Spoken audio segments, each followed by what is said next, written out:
就差那么一点，坠落的看板就会砸中公车。台风 B 被加首6日直扑中国上海，是1949年以来登陆上海的最强台风。尽管目前已减弱为热带风暴级，但期间带来的风雨在当地造成严重灾情。其实警报路数就怕连人带车被吹走，另一头大批瓷砖外墙随强风被刮落，民众见状忍不住惊呼。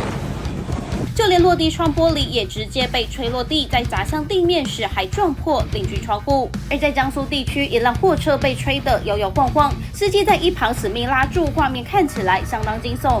值得注意的是，贝碧家前脚才刚走，紧接着中国将引战第14号台风葡萄桑，几乎沿相似路径接力朝中国而去。目前宁波沿海已发布紧急状态。